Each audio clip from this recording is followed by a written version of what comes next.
नमस्कार, स्वागत है आप सब लोग का टारगेट ऑन इंजीनियर्स पर। मैं गिरजेश कुमार तरी। स्ट्रेंथ ऑफ मटेरियल के आपके बेसिक 72 लेक्चर्स हो गए हैं, जिसमें हमने क्वेश्चन और थ्योरी सब कुछ कंप्लीट कराया है। आज का लेक्चर जो है वो 73 लेक्चर है और चैप्टर 9 आपका स्टार्ट हो रहा है। ठीक है, तो चैप्टर 9 का स्टार्ट मीन्स हमने कुछ बेसिक स्टार्टिंग तो कर दी है, पर चैप्टर 9 को हम सब लोग और डिटेल में आगे बढ़ाएंगे। ठीक है, what is slope, what is deflection, previous सब चैप्टर में आप सब लोगों ने प्रीवियस लेक्चर में सब कुछ कंप्लीट कर लिया होगा। बेसिक्स आपको पता चल, ध्यान रखिएगा, हर बार आपको बेसिक पर वर्क करना पड़ेगा। बिना बेसिक पर वर्क किए आप आगे नहीं बढ़ सकते। तो अगर आपको बेहतरीन कहीं पर भी करना है, अगर लाइफ में भी आपको बेहतरीन करना है, तो हर बार अपने लाइफ को बेसिक रूल्स पे, आपका जो बेसिक रूल है सुबह शाम उठना बैठना, किन लोगों से बात करना कैसा, उस पे वर्क ज्यादा करना पड़ेगा। ठीक है, तो ये बात आप थोड़ा सा ध्यान रखिएगा कि बेसिक्स आपके क्लियर होने चाहिए। बेसिक्स पर आप सब लोग ध्यान ज्यादा दीजिए। ठीक है, अब हम सब लोग ने डिफ्लेक्शन और स्लोप की डेफिनेशन समझ ली। डिफ्लेक्शन और स्लोप की क्या है, डेफिनेशंस जान ली है। अब डेफिनेशंस के बाद हम सब लोग स्टार्ट करते हैं अगला टॉपिक। ठीक है, जहां पहुंचे थे वहीं से छोड़ आगे बढ़ते हैं। बेसिक्स इस इक्वेशंस के बारे में हम सब लोग बात किए। Method for determining deflection and beams, तो ढेर सारे मेथड हैं, उन सारे में से कुछ मेथड्स आपको दिखाए गए हैं। Method for determining deflection and beam, deflection और बीम को डिटरमाइन करने के अलग अलग मेथड। जैसे पहला है double integration method. First is double integration method, and double integration method में एक मैकॉले मेथड होता है। मैकॉले मेथड इसी डबल इंटीग्रेशन मेथड का ही एक दूसरा फॉर्मेट है, मैकॉले मेथड। ठीक है, तो डबल इंटीग्रेशन मेथड और मैकॉले मेथड ये अलग अलग दो मेथड हो गए। दूसरा आपका मोमेंट एरिया मेथड, जिसको हम मोर्स मेथड भी कहते हैं। मोमेंट एरिया मेथड को हम क्या कहते हैं, मोर्स मेथड भी कहते हैं।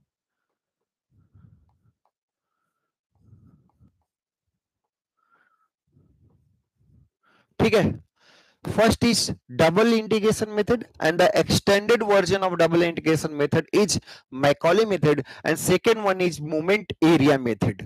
Moment bending moment diagram draw करके उसके एरिया से आप कुछ निकाल पाते हैं, तो मोमेंट एरिया में। और most important and universal method, most important and universal method, the universal method. What is universal method, कि कहीं भी अप्लाई कर दो यार। एक्सियल लोडिंग के लिए भी हम हैं, एक्सियल लोडिंग में बीएमडी नहीं बन रहा है, लेकिन तब भी ये फार्मूला लगेगा। तो यूनिवर्सल, यूनिवर्सल मेथड आप किसी भी जगह पर इसको अप्लाई कर सकते हैं। प्रिज्मेटिक के लिए हो, नॉन प्रिज्मेटिक के लिए हो, सबके लिए आप इसको अप्लाई कर सकते हैं। तो इसी को कैस्टिग्लियानो मेथड भी कहते हैं, स्ट्रेन एनर्जी मेथड या फिर कैस्टिग्लियानो मेथड। अगला आपका कॉन्जुगेट बीम मेथड, जो हम सब लोग नहीं कवर करेंगे। सुपरपोजिशन मेथड, स्टैंडर्ड रिजल्ट्स को सुपर इंपोज करके, स्टैंडर्ड रिजल्ट्स को आप क्या करेंगे, सुपर इंपोज करेंगे। ठीक है, तो स्टैंडर्ड रिजल्ट्स को सुपर इंपोज करके सुपरपोजिशन मेथड। इसी के बाद आपका बेटिस थ्योरम भी है और मैक्सवेल रेसिप्रोकल थ्योरम भी है। तो सिविल वाले आप स्ट्रक्चरल एनालिसिस में पढ़ेंगे बेटिस बेटिस थ्योरम। ठीक है, बेटिस मेथड या थ्योरम, और इसी में Maxwell reciprocal, Maxwell reciprocal theorem भी पढ़ेंगे।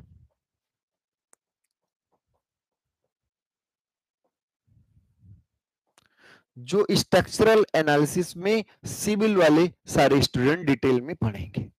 ठीक है, क्लियर हो रहा है ना। तो क्या हुआ, डबल इंटीग्रेशन एंड मैकॉले, कुछ लोग अलग अलग करते हैं, हम एक ही साथ बोल दे रहे हैं। Double integration and Macaulay method, moment area method that is Mohr's method, strain energy method, universal method, Castigliano method, conjugate beam method, superposition method, and Betti's theorem and Maxwell reciprocal. तो ये आपका इतने तरीके हैं, सबकी कुछ लिमिटेशन है, सबको किस समय अप्लाई करें उसकी सारी बातें हैं। ठीक है, सबकी कुल मिला जुला के एक औकात है। हर जगह हर कोई नहीं बोल सकता, हर जगह हर कोई एप्लीकेबल नहीं है, तो सबकी कुछ औकात है और उसको आप ध्यान में रखते हुए आप ये कह सकते हैं कि हम सारे मेथड्स की लिमिटेशन जाने। हाँ, कोई कोई क्वेश्चन दोनों मेथड से आसान हो जाता है, कुछ क्वेश्चंस आप चाहे सुपरपोजिशन लगाएं चाहे मोमेंट एरिया लगाएं, दोनों से इजी होता है, पर आपको थोड़ी सी बातें ध्यान देनी होती हैं। चलिए खैर आगे बढ़ते हैं हम सब लोग, क्लियर हो रहा ना, आगे बढ़ते हैं। तो ये हो गया differential equation for elastic curve of beam. Elastic curve of beam के लिए डिफरेंशियल इक्वेशन हम सब लोग ने इसको प्रीवियस लेक्चर में डेराइव भी किया था। तो इलास्टिक कर्व ऑफ बीम के लिए डिफरेंशियल इक्वेशन आया था ई आई d2y अपॉन dx2 में second derivative of y, second derivative of deflection, y is deflection, y represent the deflection of the beam and equal to m times 1 plus dy upon dx, dy upon dx का whole square की whole power 3/2। ठीक है, तो ये हम सब लोगों ने किया था। अब इसके बाद ये क्लियर हो गया आप सब लोग को। इसके बाद इसी में सिंस आप लिखेंगे, क्या लिखेंगे, since the slope is very small of the beam, since the slope is very small, slope, what is slope, slope is dy upon dx is very small, is very small। तो अगर आपका ये बहुत छोटा है तो इस केस में आप ये बोल सकते हैं कि d2y upon sorry dy upon dx का whole square will be very and very and very very small then 1। then we can neglect, since slope is very small, then we can neglect this value equal to 0। The final equation is very small equation, the final equation is ei d2y upon dx2 equal to m। The final equation is 1 plus 0, 1 plus 0 की power 3/2। तो आपका finally एक छोटा सा equation आएगा, इतना ही छोटा सा इक्वेशन होगा। क्लियर हो रहा है ना, एकदम समझ में सारी चीजें आ रही हैं। तो ये बहुत मोस्ट इंपॉर्टेंट इक्वेशन है, ये आपका क्या है, मोस्ट इंपॉर्टेंट इक्वेशन है। ठीक, ये आपका मोस्ट इंपॉर्टेंट इक्वेशन। ठीक है, अब फाइनली जो बातें आई, E I d2y upon dx2 equal to m, E I d2y upon dx2 equal to m। तो अब थोड़ी सी बात इस पर हम सब लोग डिटेल में कर लेते हैं। ई आई ये कई बार पूछा गया है, d2y upon dx2 equal to m। अगर आप ध्यान से देखें, ध्यान से देखें तो ये सब है क्या, ठीक है,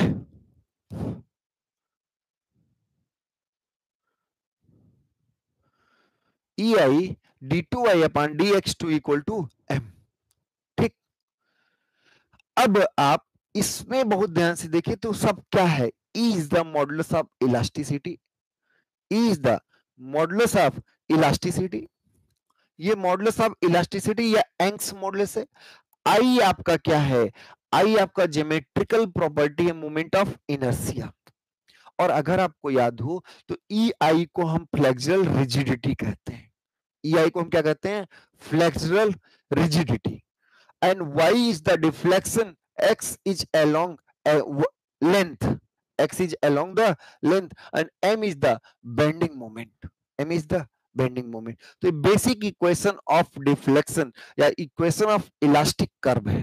ठीक है, basic relationship of elastic curve. अगर आपको याद हो the slope of bending moment equal to shear force at that section, ये आपको पहले से ही याद होगा। The slope of bending moment, sorry, तो the slope of bending moment equal to, ये आपको पहले से भी याद होगा।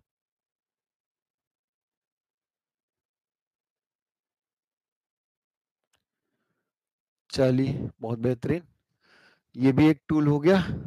तो the slope of bending moment at any section equal to क्या होगा, shear force at that section and on differentiation next time, तो EI और इसको एक बार और डिफरेंशिएट किए तो d3y upon dx3 equal to dm upon dx and which is equal to EI d3y upon dx3 equal to v, shear force equal to v is equal to v। ऐसे अगर आपको याद हो तो एक और बात था, the slope of shear force equal to minus times of loading, minus times of loading. तो एक बार और डिफरेंशिएट करेंगे, ये बहुत ही मोस्ट इंपॉर्टेंट फॉर्मूला है, E I D four E I d4 y upon dx4, ये आपका आया था dx4, ये आपका क्या आया था, ये आएगा db अपान dx, ये आएगा db अपान dx, और इसी को कह सकते हैं minus times of rate of loading, minus times of rate of loading. तो ये कई बार पूछा गया है, कई जगहों पर पूछा गया है। अगर सेकेंड डेरिवेटिव ऑफ क्या है, second derivative of deflection equal to bending moment, EI तो रहेगा, EI is the flexural rigidity, flexural rigidity into second derivative of deflection equal to bending moment, flexural rigidity into third derivative of deflection equal to shear force at that section, and flexural rigidity into fourth derivative of deflection, fourth derivative of deflection equal to load rate at that section। उस section पर आपका क्या होगा, load rate के बराबर होगा। आगे बढ़े, आगे बात करते हैं। तो अब थोड़ी सी बातों को ध्यान देते हैं, ये सारी चीजें लिखी होंगी आपकी बुकलेट में, देख लेते हैं, ठीक है। EI d2y upon dx2 equal minus times of mx 1 plus D, तो माइनस नहीं होगा, माइनस की यहाँ नहीं है, 1 प्लस dy अपॉन dx का होल स्क्वायर की power 3/2। If slope is very small, if नहीं, here in case of beam the slope is very small, then dy upon dx का whole square equal to almost 0, then this is the basic equation of elastic curve। EI d2y upon dx2 equal to mx at any section, moment at any section x, ठीक है। EI is the, where EI is the flexural rigidity, EI is the flexural rigidity and mx क्या है, movement at that section, and y equal to deflection। Clear हो गया। तो अब थोड़ी सी बातों को हम फिर से रिवाइज करते हैं, ठीक है। y क्या है, y क्या है, deflection, y is deflection. dy upon dx क्या है, dy अपॉन dx क्या है, स्लूप, dy अपॉन dx क्या है, स्लूप। d2y अपॉन dx2 ये आपका है m अपान EI, m अपान EI, ठीक है। तो यहां से हम ये भी बोल सकते हैं कि EI d2y अपान सेकेंड डेरिवेटिव जब बात आएगा तो मोमेंट आएगा इक्वल टू m, ऐसे आप लिख सकते हैं d3y upon dx3 equal to v upon shear force upon EI, या आप यहीं से लिख सकते हैं EI d3y upon dx3 equal to shear force, यहीं से आप लिख सकते हैं d4y upon dx4 equal to loading, equal to loading. तो यहां से आप कह सकते हैं EI d4y upon dx4, d4y upon dx4 equal to loading. बात समझ में आ रहा है ना, एकदम से इसको नोट कर लीजिए, बहुत बेहतरीन सारी चीजें हैं।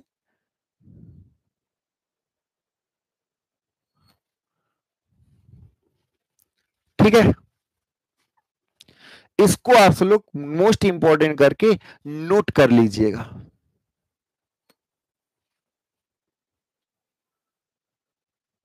ठीक है,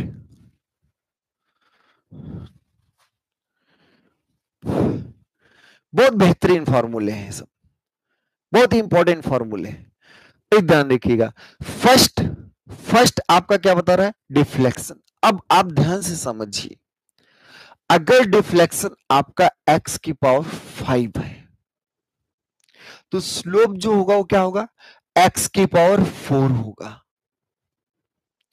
और सेकेंड बेंडिंग मोमेंट आपका क्या होगा, x की पावर, क्योंकि थर्ड आ गया तो ये x की पावर 3 होगा, और ये x की पावर 2 होगा, और ये x की पावर 1 होगा। मतलब वो x की पावर 1 का मतलब क्या हुआ, यूनिफॉर्मली डिस्ट्रीब्यूटेड लोड।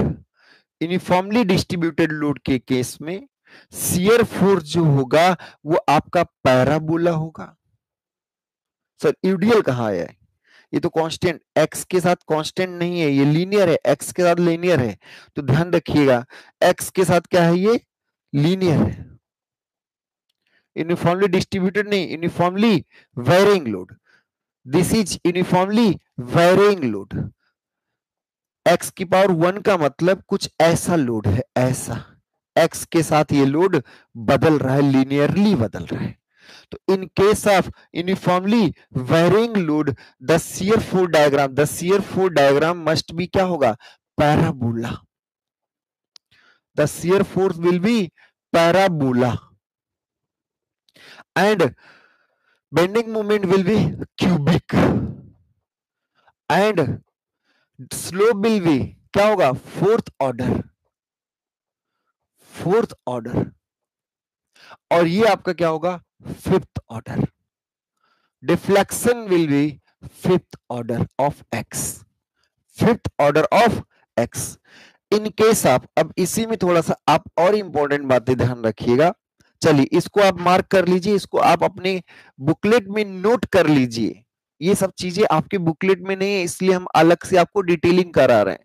ठीक है, तो ये ध्यान रखिएगा, लोड इंटेंसिटी से एक ऑर्डर ज्यादा शियर फोर्स से एक ऑर्डर ज्यादा बेंडिंग मोमेंट, उससे एक ऑर्डर ज्यादा स्लोप, और उससे एक ऑर्डर ज्यादा आपका डिफ्लेक्शन। बेंडिंग मोमेंट से एक ऑर्डर ज्यादा क्या होगा, स्लूप। देखिए जब आपका कोई वैल्यू होगा, एक बार डेरिवेट करते हैं, एक बार डिफरेंशिएट करते हैं तो एक ऑर्डर घट जाता है। तो ये आपका डिक्रीजिंग ऑर्डर ऑफ क्या है, ये डिक्रीजिंग ऑर्डर है, ये आपका क्या है, डिक्रीजिंग ऑर्डर है। ठीक है, ये आपका डिक्रीजिंग ऑर्डर है। साफ सुथरा लिख दे रहे हैं। ठीक है, तो इधर आप अगर ध्यान से देखेंगे तो ये आपका क्या है, डिक्रीजिंग ऑर्डर है।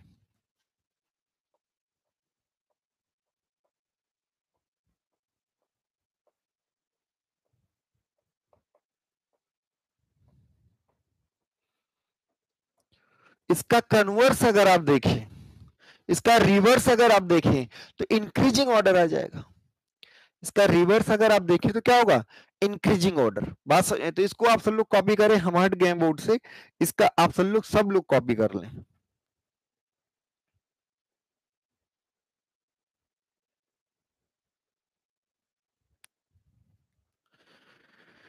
ठीक है, if deflection is in terms of length, if the deflection is fifth order, then slope will be fourth order, slope will be fourth order, and bending moment will be cubic, and shear force will be parabola, and load will be linear. Okay, तो अब आप थोड़ा सा इसको mark करके रखिएगा, बहुत बेहतरीन बात है ये। नेक्स्ट,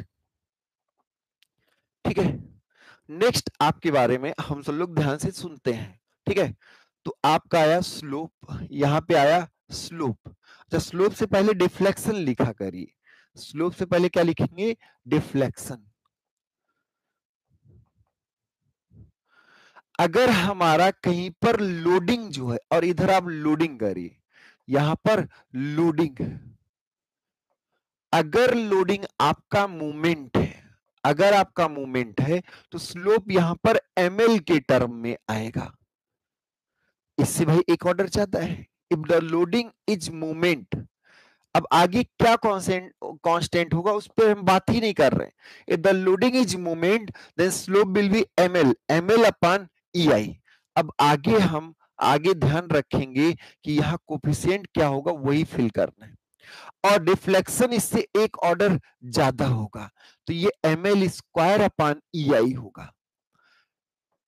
और यहां पर क्या होगा, ये फिल इन द ब्लैंक्स है, ये क्वेश्चन मार्क है। अलग अलग केसेस में अगर आपका मान लीजिए सिंपली सपोर्टेड बीम है तो कुछ और होगा, अगर आपका क्या है, अगर आपका कैंटिलीवर बीम है तो कुछ और होगा, पर ये जरूर रहेगा कि इससे एक ऑर्डर ज्यादा केवल स्लोप और दो ऑर्डर ज्यादा आपका बेंडिंग मोमेंट। अगर आपका पॉइंट लोड है, अगर आपका क्या है पॉइंट लोड है, तो पॉइंट लोड के केस में ये आपका पीएल स्क्वायर अपॉन EI रहेगा, हमेशा रहेगा। ये क्या रहेगा, पीएल स्क्वायर अपॉन EI, और खोज केवल इसकी होगी।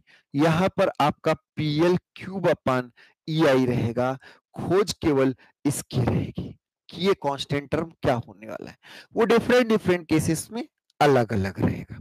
ऐसे अगर आपका पॉइंट लोड P है तो ये, अगर आपका यूनिफॉर्मली डिस्ट्रीब्यूटेड लोड W है, यूनिफॉर्मली डिस्ट्रीब्यूटेड लोड क्या है, W है, तो ये ध्यान रखिएगा यहां पर WL क्यूब आने वाला है। यहां पर क्या आने वाला है, WL क्यूब तो आने वाला ही है। WL क्यूब अपॉन EI तो रहेगा ही रहेगा। अब यहां पर कोफिशिएंट्स आपके अलग अलग होंगे, वो डिपेंड करेगा कि बीम कैसी है, वो देखा जाएगा। जैसे ये बेसिक्स आपको क्लियर रहना चाहिए। ऐसे यहां पर अगर देखें तो ये WL की पावर 4 अपॉन EI रहेगा। यहां पर कोफिशिएंट्स आपको खोजना है, ये भी आप याद रखिएगा, ठीक है। तो अगर आपका लोडिंग मोमेंट है, if the loading is moment then slope will be in terms of ml upon EI, ml upon ei, and deflection will be in terms of ml square upon ei. So the slope is one order greater than moment and deflection is two order greater than moment. And point load है, in case of point load the load अगर point है मतलब आपका उस समय slope जो होगा वो पीएल स्क्वायर के टर्म में रहेगा, और डिफ्लेक्शन जो रहेगा वो पीएल क्यूब के टर्म में रहेगा। अगर आपका यूनिफॉर्मली डिस्ट्रीब्यूटेड लोड है, अगर आपका क्या है यूनिफॉर्मली डिस्ट्रीब्यूटेड लोड है, तो उस केस में आपका WL क्यूब अपॉन EI जो रहेगा वो स्लोप रहेगा, और WL to the power 4 upon EI जो रहेगा वो क्या रहेगा, डिफ्लेक्शन रहेगा। ओके, ऑल क्लियर, ठीक है। तो अब हमारे ख्याल से आपको काफी कुछ क्लियर हो गया होगा, और बातें हम सब लोग बाद में करते हैं। कुछ स्टैंडर्ड रिजल्ट्स याद कर लीजिए, कुछ स्टैंडर्ड रिजल्ट्स आपको याद करने की जरूरत है, इस पर हम सब लोग फोकस करते हैं, ठीक है, ठीक है।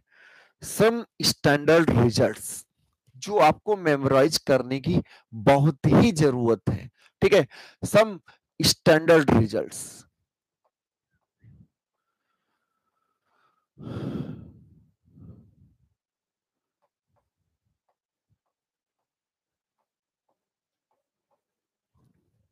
Some standard results, standard results आपको याद ही करने पड़ेंगे, वन बाय वन सारे केसेस हम आपको याद करा रहे हैं, ठीक है। सारे केसेस आप ध्यान से आप वन बाय वन सारी चीजें एक साथ करेंगे, जितना भी हम आपको बताएंगे उतने से अलग कुछ भी नहीं आएगा, इसकी हम गारंटी लेते हैं, बशर्ते आप ईमानदारी पूर्वक आप सारी चीजें एकदम ईमानदारी से समझते हुए करेंगे।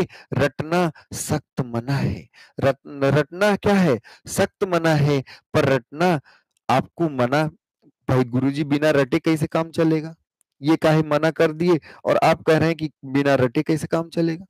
तो यहाँ पे आप ध्यान रखिएगा, ठीक है। पहले कैंटिलीवर को निपटा लेते हैं, पहला केस, रटना नहीं समझना ज्यादा जरूरी है, समझना आपके लिए बहुत ज्यादा जरूरी है। तो कैंटिलीवर एक ऐसी बीम है और यहां पर आपका मोमेंट M अप्लाई किया गया, फ्री एंड पर मोमेंट एम अप्लाई किया गया। जैसे फ्री एंड पर मोमेंट आपने एम अप्लाई किया, ये बीम ऐसे झुक के ऐसे हो गई। अब ये बीम ऐसे झुक के ऐसे हो गई, तो जब ये झुक के ऐसे हो गई तो फिर देखिए अब हर जगह का तो फार्मूला रट नहीं पाओगी, तो मैक्सिमम डिफ्लेक्शन। और एक बात ध्यान रखिएगा, एक बात बहुत ही इंपॉर्टेंट है कि इन केस ऑफ कैंटिलीवर हमेशा मैक्सिमम डिफ्लेक्शन कोई भी लोडिंग हो फ्री एंड पर ही होगा। मैक्सिमम डिफ्लेक्शन हमेशा कहां होगा? फ्री एंड पर। तो यही आपका वाई मैक्स। अब देखिए वैल्यू की केवल बात करेंगे। अब यहां पर अगर ध्यान दें तो यहां एक टेंजेंट ड्रॉ करिए, यहां पे क्या ड्रॉ करिए? टेंजेंट लाइन ऐसे, और ये टेंजेंट लाइन आपका कुछ एंगल थीटा बना रहा होगा। ये टेंजेंट लाइन आपका क्या बना रहा होगा? कुछ एंगल थीटा बना रहा। और देखिए यहां पर बात ही नहीं करेंगे भाई, यहां पर डिफ्लेक्शन भी जीरो है और स्लोप भी क्या है? जीरो है। एट कहां पर? At point this point. At the fixed end, in case of cantilever, the slope and deflection both are zero. Why slope is zero? The slope is zero because fixed support will not allow. Fixed support will not allow the rotation of the beam. Rotation को allow नहीं करेगा। तो यहां ध्यान रखिएगा, theta eight free and जो होगा। अब देखिए आप खुद सोचिए कि सर जो फार्मूला आने वाला है वो एमएल अपान ई आई के ही टर्म में होगा, एमएल अपान ई आई के टर्म में होगा। And the deflection that is maximum deflection, और ये आपका ये गारंटी है sir ML square upon ML square upon E I होगा। भाई इसमें कोई डाउट नहीं, जब मूवमेंट लगाए तो उससे एक ऑर्डर ज्यादा स्लोप और उससे आपका दो ऑर्डर ज्यादा डिफ्लेक्शन। तो इस सिचुएशन में ध्यान रखिएगा ये एमएल स्क्वायर अपान 2EI होता है और ये एमएल अपान EI ही रहता है।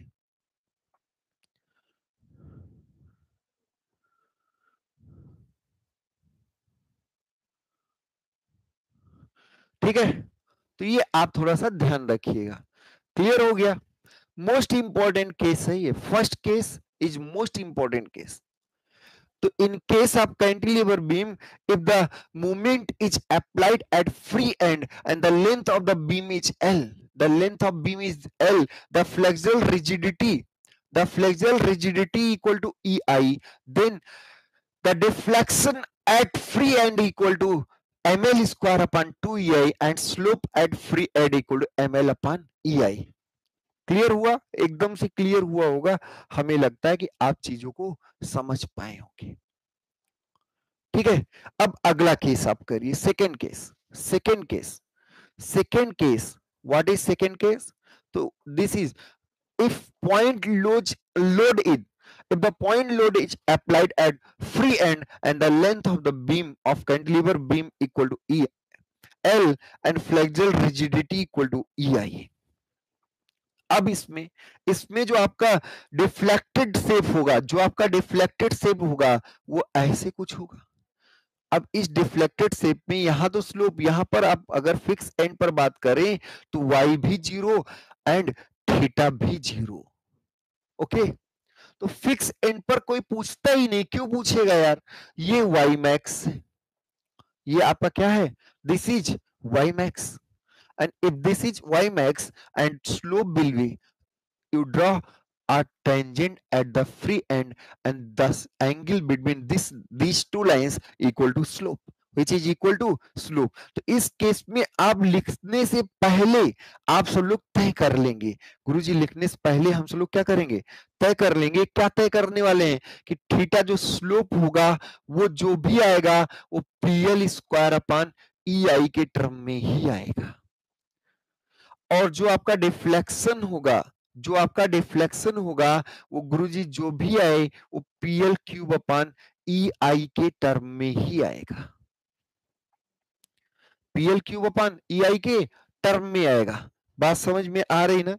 तो अब ध्यान दीजिएगा, ये आपका पीएल स्क्वायर अपान 2EI होता है और ये पीएल क्यूब अपान 3EI होता है। ये आप मार्क रखिएगा, बहुत इंपॉर्टेंट फॉर्मूला है, आता ही रहता है। ठीक है, तो ये भी आपका इंपॉर्टेंट है। ठीक, 2 केसेस हमने आपको डिटेल में करा दिए, ठीक है। फ्री एंड का स्लोप, इसको आप कॉपी कर लीजिए, स्क्रीनशॉट ले लीजिए, और हम सब लोग फिर आगे बढ़ते हैं, थर्ड केस को लेते हैं, ठीक है। ये आपका केस हो गया, इसमें हम सब लोग थर्ड केस को लेते हैं, ठीक है। सुपरपोजिशन हम सब लोग अभी सीखेंगे, तो इसमें एक और सब पार्ट है, उस सब पार्ट को हम सब लोग आगे कर लेंगे, लेकिन अभी आपका सिर्फ बेसिक क्वेश्चंस, जो बेसिक्स आते हैं उस पर हम बात कर लेते। तो 2 हो गया। नेक्स्ट आपका है third one. The third one is uniformly distributed load. The third one is uniformly distributed load in case of cantilever. और यहां यूनिफॉर्मली डिस्ट्रीब्यूटेड लोड ऐसे लगा, इस लोड की इंटेंसिटी मान लीजिए W है, तो जैसे आप इसका डिफ्लेक्टेड शेप बनाएंगे, वो डिफ्लेक्टेड शेप ऐसे होगा, और ये आपका y मैक्स होगा, और यहां पर आपका क्या होगा, थीटा होगा, यहां पर आपका थीटा होगा। This is equal to theta max, this is equal to theta max, and यहां पर अगर हम बात करें तो y इक्वल टू 0 होगा, थीटा इक्वल टू भी 0 होगा, and length is l, length is L, length of the beam is L, and modulus of elasticity E and cross sectional area EI। तो इस केस में जो आपका आएगा, अब तुरंत आप कह सकते हो गुरुजी थीटा जो आएगा वो आपका आएगा WL³ अपान EI के टर्म में आएगा।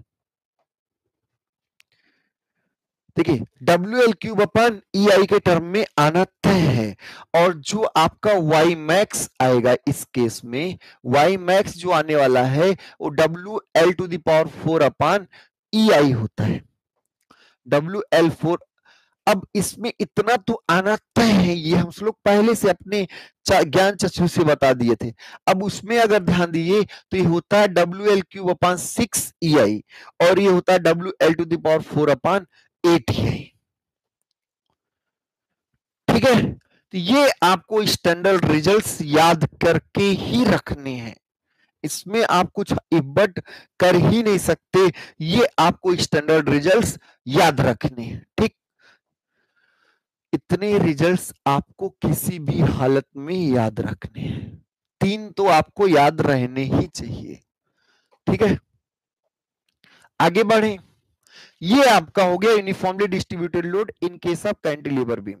अब हम सब लोग नेक्स्ट आते हैं, देखिए हैं तो बहुत ढेर सारे फॉर्मूले आपके पास बहुत हैं, जिंदगी में पढ़ने रटने के लिए, समझने के लिए बहुत कुछ है, पर उसको ही पढ़ना है, उसको ही समझना है जो अभी हमारे लिए काम का हो, जो अभी हमारे आगे जीवन क्या हो, दिनचर्या को बदलाव में ला सके, उसी को हम सब लोग काम करेंगे, उसी पे वर्क करेंगे।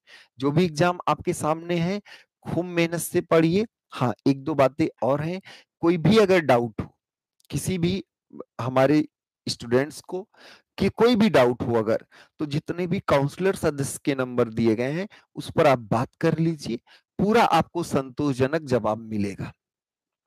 जिससे भी बात करनी होगी उस टीचर से वो सब लोग आपको बात करा देंगे, तो सारी बातें आपको अच्छे से समझ में भी आ जाएंगी, ठीक है।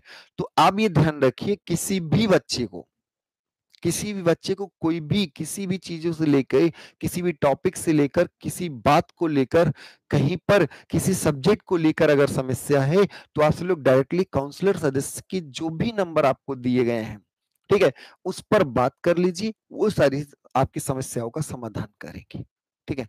एक दो बातें जो हमारा अपनी तरफ से राय है, आपके लिए संस्थान की तरफ से नहीं कोई ऐसी बातें हैं।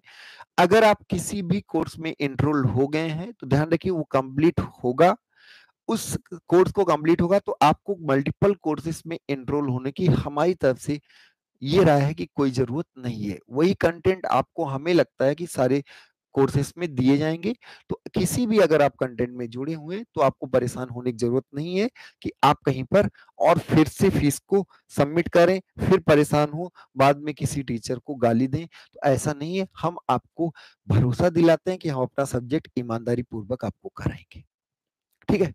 संस्थान की सारी बातें अगर कोई डाउट रहता तो आप पांडे सर से भी बात कर सकते हैं, जो कि हमारे यहाँ के एकेडमिक हेड हैं। उन्हीं के गाइडेंस में, उन्हीं के दिशा निर्देश पे सारी क्लासेस चल रही हैं। लाइव क्लासेस होना या फिर रिकॉर्डेड क्लास होना, ये सारी चीजें आपकी पांडे सर के ही दिशा निर्देश में चल रहा है। ठीक है, तो अब हम सब लोग आगे बढ़ते हैं। Next is simply supported beam. तो what is simply supported beam? One end आपका क्या हो, हिंज हो, अदर एंड आपका फ्री हो। अब देखिए, इस पर आपने सेंट्रल लोड क्या लगा दिया, पी। सेंटर में लोड क्या लगा दिया, P. The total length of the beam is L, the total length of the beam is L and rigidity is E into I. And deflected shape of the beam, the deflected shape of the beam is, the deflected shape of the beam is this. ठीक है, deflected shape of the beam is this.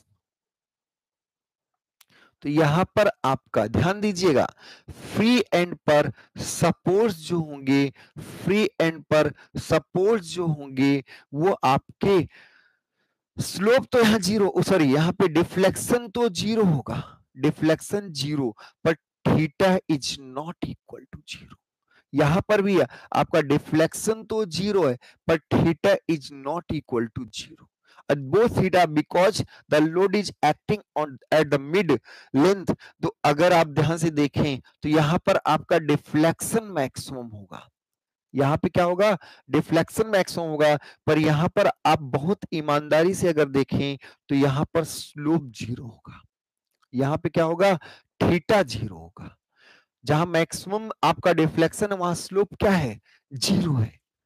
अब इसको आप ध्यान से देखिएगा, तो इस केस में आप तुरंत कहेंगे सर थीटा जो होगा वो आपका पीएल स्क्वायर अपन ई आई के टर्म में तो आना तय है।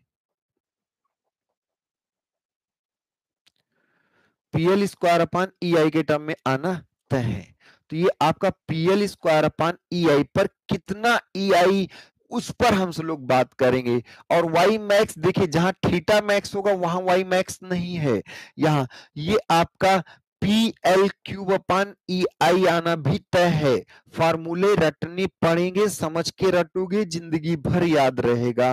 और अदरवाइज आपको ऐसे रटना है तो रट लीजिए, यहाँ 16 होता है और यहाँ पर 48 होता है। यहाँ पे क्या होता है, 48 होता है। ठीक है, तो इसको आप ध्यान से रखिएगा। ठीक, सब लोग स्क्रीनशॉट ले लीजिए, बहुत बेहतरीन चीजें हैं, आपको बहुत बेहतरीन फार्मूले हमने आपको बता रखे हैं, तो इसको आप स्क्रीनशॉट ले लीजिए और बेहतरीन तरीके से इन सारी चीजों को आप ध्यान से करें। ठीक है, तो ये फॉर्मूला हमने आपको बता दिया। सिंपली सपोर्टेड बीम के केस में, सिंपली सपोर्टेड बीम के केस में आपका क्या था, theta equal to W L cube upon 6 E I और Y max equal to, in case of cantilever के केस में ये है, कैंटिलीवर के केस में आपका ये है, और सिंपली सपोर्टेड के केस में ये है। सिंपली सपोर्टेड में पॉइंट लोड की बात पहले आई थी, तो उसका हमने केस पहले करा दिया।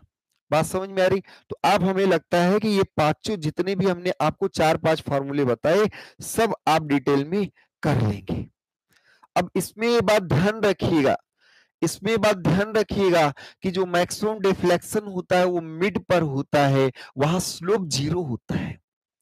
और मैक्सिमम स्लोप जो होता है वो आपका सपोर्ट पर होता है, वहां पर आप ध्यान से देखिए तो वहां डिफ्लेक्शन जीरो है, वहां पर क्या है, डिफ्लेक्शन जीरो है।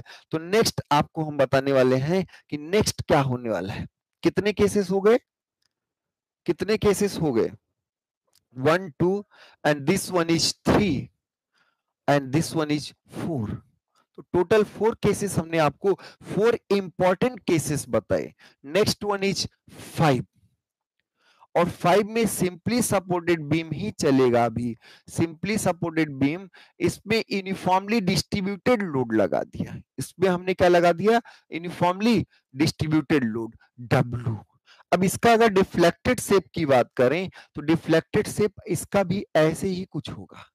यहां पर आप ध्यान से देखें तो ये थीटा होगा और यहां पर ये थीटा होगा। अब वही बात अगर लिखें तो y यहाँ 0 है पर theta is not equal to 0 है। यहाँ पर भी यहाँ पे डिफ्लेक्शन 0 है but slope is not equal to 0। और यहाँ पर अगर हम मिड में बात करें तो मिड में आपका मिड में y तो मैक्स है, y तो क्या है, मैक्स है, बट यहाँ पर थीटा, यहाँ पर स्लोप जो है वो क्या है, 0 है। यहाँ पे स्लोप क्या है, 0 है। तो इस केस में जैसी बात आएगी थीटा की, आप थीटा लिख दोगे sir W L cube upon E I तो लिखना ही है हमें। ऐसे वाई मैक्स जब आप लिखेंगे, दोनों एक ही जगह पर नहीं होगा, वाई मैक्स और थीटा मैक्स दोनों एक ही जगह पर नहीं होगा, तो ये तो लिखना ही है डब्ल्यू एल की पावर 4 अपान ई आई। ये आपको लिखना ही है क्योंकि ये चीजें हम आपको बेसिकली पहले बता चुके हैं, बस इसमें भरना क्या है। तो यहाँ ध्यान रखिए, ये होता है W L cube upon 24 E I और ये होता है 5 अपान 384। ये आपका क्या होता है 5 अपान 384 ई आई। ठीक है, याद रखेंगे ये सब।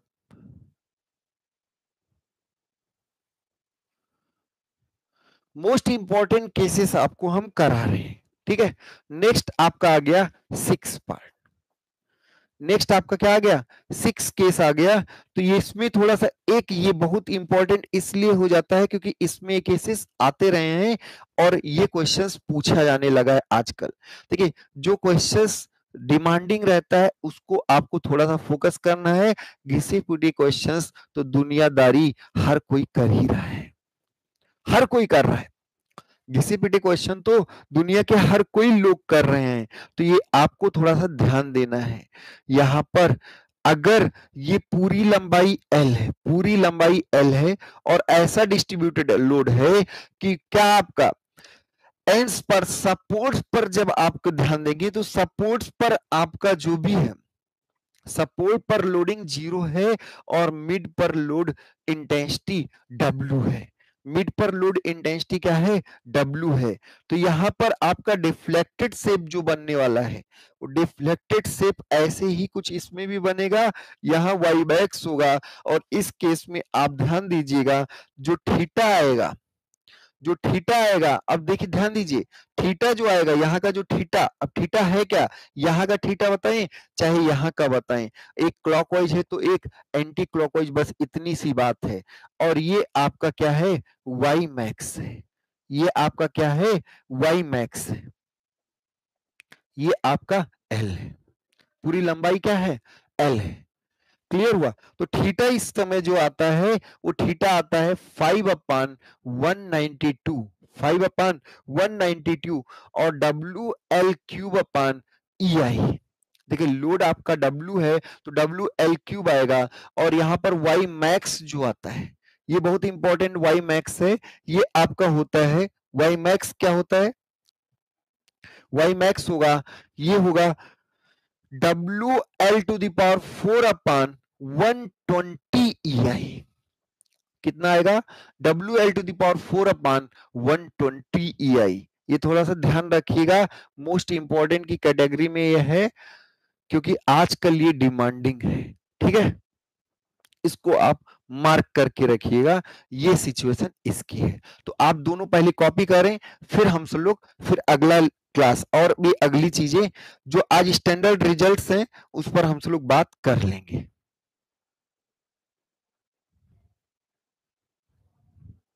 आप लोग स्क्रीनशॉट ले लिए होंगे, नोट कर लिए होंगे, सब लोग स्क्रीनशॉट नोट कर लिए होंगे, बात समझ में आ रही ना। तो सारी चीजें आपके सामने हो गई हैं। नेक्स्ट आपका जो पूछा जाने वाला, जितने भी चीजें पूछी जाने वाली है वो हम आपको कंप्लीट करा देंगे। ठीक है, जितनी भी सिंपली सपोर्टेड में अगर बोथ एंड पर मूवमेंट m लग जाए, बोथ एंड पर मूवमेंट क्या लग जाए, m, और लेंथ l हो, लेंथ क्या है, l है, और ई आई क्या है, मॉडुलस ऑफ रिजिडिटी। ई आई क्या है, मॉडल सॉरी ई आई जो आपका फ्लेक्सुरल रिजिडिटी, और बोथ एंड पर आपने मोमेंट क्या लगा दिया, m, सैगिंग मोमेंट लगा, बोथ एंड पर आपने क्या लगा दिया, मोमेंट m। ठीक है, अब जैसे मोमेंट आप लगाओगे क्या होगा, आप सोचिए क्या होगा, ये ऐसे बीम ऐसे सैग कर जाएगी, ये बीम आपकी क्या होगी, सैग कर जाएगी, और जब सैग कर जाएगी तो यहाँ पे कुछ थीटा बनेगा, यहाँ पे कुछ थीटा बनेगा, ये थीटा है, और this one is Y max, this one is Y max. अब यहाँ पे आप खुद सोचिएगा कि थीटा का टर्म जो आने वाला है, थीटा का टर्म जो आने वाला है वो M L upon E I तो रहेगा ही रहेगा, वाई मैक्स का जो टर्म आने वाला है वो M L square upon E आई आने वाला है। सिर्फ कोफिशिएंट की बात करनी है, सिर्फ कोफिशिएंट की बात करनी है, तो एम एल अपान 2 ई आई होता है, और एम एल अपान 8 ई आई, एम एल स्क्वायर अपान 8 ई आई होता है। ठीक है, थोड़ा सा करेक्शन आप कहीं सही होना ज्यादा जरूरी है, क्योंकि आपसे हम सॉरी आप हमसे जुड़े हुए हैं, तो बहुत सही होना जरूरी है। इसको आप थोड़ा सा ध्यान रखिएगा, सारी चीजें बहुत इंपॉर्टेंट बातें हैं। ठीक है, अब नेक्स्ट इस केस में 8वां केस, नेक्स्ट आपका क्या है, 8th। तो 8th एम एल, अब ध्यान दें दोनों तरफ अगर बेंडिंग मोमेंट एम लगा हो, बोथ साइड बेंडिंग मोमेंट क्या लगा हो, एम लगा हो, तो ये आपका थीटा आता है, ये वाई मैक्स आता है, और ये होता है M L upon 2 E I, और ये एम एल स्क्वायर अपान 8 ई आई। बात समझ में आ रहा है ना, बात समझ में आ रहा है। ठीक है, तो एक केस और कर लीजिए जो मोस्ट इंपॉर्टेंट है, जो आजकल पूछा भी जा रहा है। मोस्ट इंपॉर्टेंट इसलिए क्योंकि कन्वेंशनल से हटके है, सिंपली सपोर्टेड बीम है, सिंपली सपोर्टेड बीम है, और केवल वन एंड पर मोमेंट एम लगा है, केवल वन एंड पर मोमेंट क्या लगा है, एम लगा है। जैसे वन एंड पर ही मोमेंट लगेगा तो ये देखिए ये सिमेट्रिक नहीं होगा, ये सिमेट्रिक नहीं होगा, बीचों बीच में मिड पर नहीं मैक्स होगा, यहां कहीं वाई मैक्स होगा, मिड से हटके, मिड से ये L/2 पर है, पर इससे इधर की ओर आपका y मैक्स होगा, और दोनों का थीटा भी समान नहीं होगा, यहाँ का थीटा 2 मान लो और यहाँ का थीटा 1 मान लो, दोनों का थीटा समान है। हाँ, यहाँ y 0 होगा सपोर्ट पर, क्योंकि ये फोर्स को रेजिस्ट कर रहे हैं, तो सपोर्ट पर y तो 0 होगा। पर ये बात ध्यान रखिए, तो यहां से आप इस डिस्टेंस यहां से जो आएगी, जो y मैक्स होगा वो L/2 नहीं, L/√3 डिस्टेंस पर होगा। मैक्सिमम डिफ्लेक्शन जो होगा वो मूवमेंट साइड की तरफ शिफ्ट कर जाएगा, और मूवमेंट साइड की तरफ शिफ्ट, ये पूछा भी गया कितनी दूरी पर, तो L/√3 डिस्टेंस पर। मोस्ट इंपॉर्टेंट बात, इसको आप थोड़ा सा ध्यान रखिएगा, L/√3 डिस्टेंस पर। बात समझ में, कहां पर, L/√3 डिस्टेंस पर।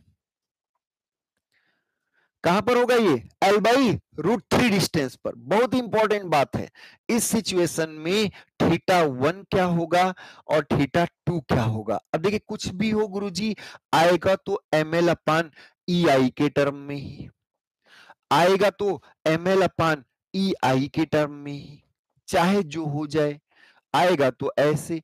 और y मैक्स जो होगा वो आएगा गुरुजी ml स्क्वायर अपान ई आई के टर्म में। अब यहां पे आप ध्यान दीजिएगा, मोस्ट इंपॉर्टेंट बात लिखने जा रहे हैं, यहां पर जो θ1 होगा, जो θ1 होगा वो ml अपान 6 ई आई होगा, और ये ml अपान 3 ई आई होगा, और ये होता है, ये बहुत ज्यादा इंपॉर्टेंट है, ये 9√3 होता है। ये क्या होता है, 9√3 होता है। Maximum deflection will occur where occur from non-movement support, from non-movement support at a distance of L/√3। Maximum deflection जो होगा वो नॉन मूवमेंट सपोर्ट से L/√3 डिस्टेंस पर होगा। कहां पर होगा, L/√3 डिस्टेंस पर होगा।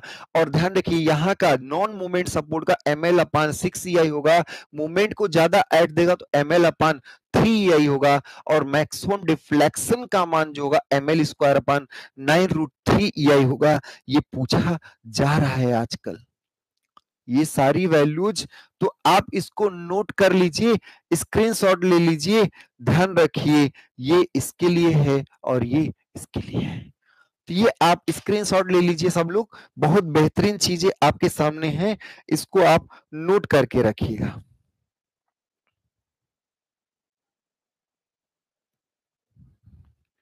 ठीक है, अभी एक दो केसेस और भी बचे हैं जो ज्यादातर पूछे जाने लगे हैं, तो उन दोनों केसेस को भी हम सब लोग करेंगे।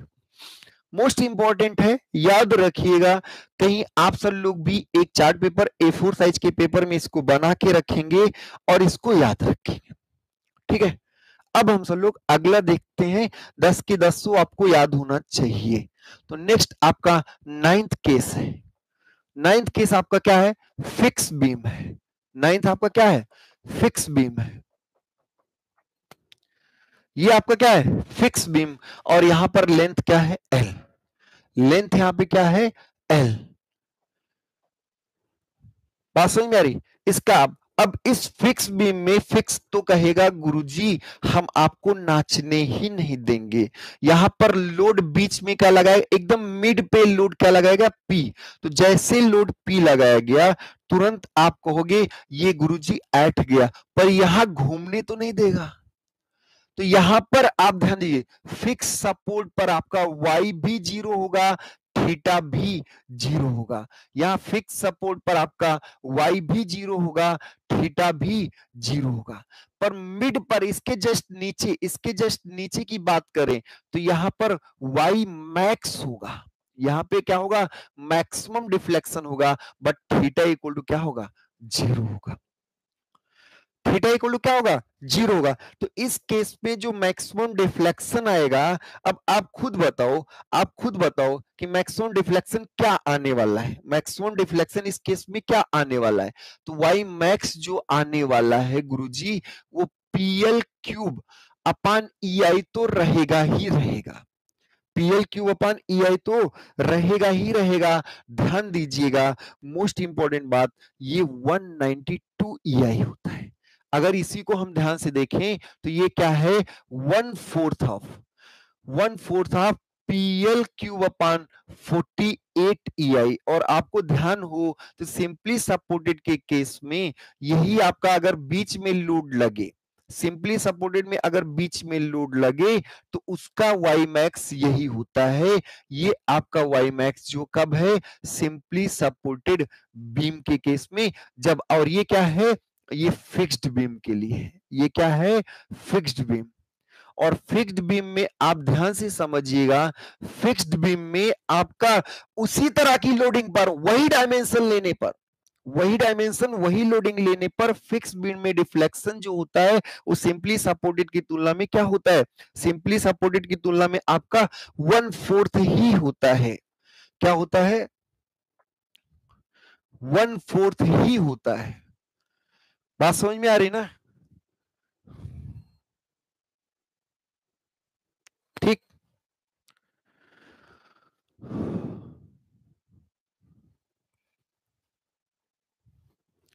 तो ये आपका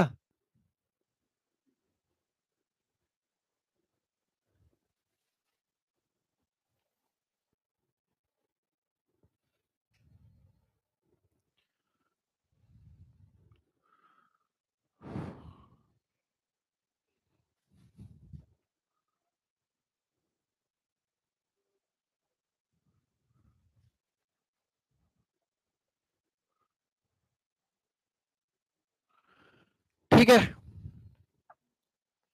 चलो भाई, एकदम क्लियर हो गया सब लोग को? एकदम क्लियर हो गया होगा हमारे ख्याल से, कोई दिक्कत नहीं हुई होगी। फिक्स बीम का केस है। फिक्स बीम में हमने आपको बताया कि अगर सिंपली सपोर्टेड में वही लोडिंग किया जाए, थोड़ा सा आप मेमोराइज कर लें, तो सिंपली सपोर्टेड बीम में आपको याद होगा अभी हमने केस कराया था, यहां बीच में अगर लोड निकालें तो ऐसे होता है। यहां पर वाई मैक्स जो आता है, वाई मैक्स जो आता है पी लोड की वजह से आता है, वो पीएल क्यूब अपान 48 EI आता है। और उसका 1/4 ही डेवलप होता है किसमें? फिक्स बीम में। इससे क्या होगा? को रिलेट कर देने से चीजें याद रहती हैं। तो अब थोड़ा सा लास्ट केस हम लोग करेंगे। लास्ट केस के बाद फिर हम लोग नेक्स्ट अगले लेक्चर में आगे बढ़ेंगे। तो लास्ट केस, और यही मोस्ट इंपॉर्टेंट केस है। ये भी मोस्ट इंपॉर्टेंट केस है। जितने भी केसेस किए हैं हल्के में मत लीजिएगा, किसी भी को हल्के में मत लीजिएगा। यहाँ पर यूनिफॉर्मली डिस्ट्रीब्यूटेड लोड W है और लेंथ इसकी L है और फ्लेक्सुरल रिजिडिटी क्या है, EI है। तो जब ये डिफॉर्म होगा, जब ये डिफ्लेक्टेड होगा तो यहाँ तो 0, फिर ऐसे यहाँ मिड पर, यहाँ पर क्या होगा, मिड पर आपका वाई मैक्स आएगा, यहाँ मिड पर क्या आएगा, वाई मैक्स। अगर इस पॉइंट पर पूछे तो वाई भी 0, थीटा भी 0।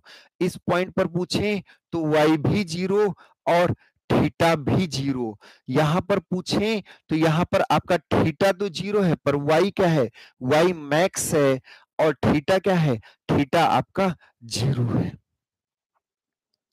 ठीक है, थीटा आपका क्या है, 0 है। अब इस सिचुएशन में आप ध्यान दीजिएगा, इस सिचुएशन में आप तुरंत कहेंगे, इस सिचुएशन में आप तुरंत कहेंगे कि सर वाई मैक्स कितना होगा। तो वाई मैक्स देखिए, आप इसमें ये बात तो कह ही सकते हैं कि WL की पावर 4 अपान EI होगा। और ये ध्यान रखिएगा ये 384 आता है, तो WL की पावर 4 अपान 384 EI आता है। ठीक है, अब इसी को हम लिख सकते हैं y max इक्वल टू, आप लिख सकते हैं 1/5 टाइम्स ऑफ 5 अपान 384 WL की पावर 4 अपान EI। और यही अगर आप ध्यान से देखें तो ये आ जाएगा 1/5 of y max of simply supported beam, y max of simply supported beam. Clear हो गया ना सब लोग को, एकदम से क्लियर हुआ होगा। तो ध्यान रखिएगा कि ये आपको इतने टेबल्स में एक भी लाइन छूटनी नहीं चाहिए, एक भी लाइन छूटनी नहीं चाहिए, सब कुछ आपको आना चाहिए। ठीक है, सब कुछ आपको क्या होना चाहिए, आना ही चाहिए। ठीक, इतना आप याद कर लीजिएगा। तो आपका जब आपका यूनिफॉर्मली डिस्ट्रीब्यूटेड लोड रहता है उस सिचुएशन, स्क्रीनशॉट सब लोग ले लीजिए, स्क्रीनशॉट बहुत जरूरी भी है ये सारी चीजें। तो आपको हमने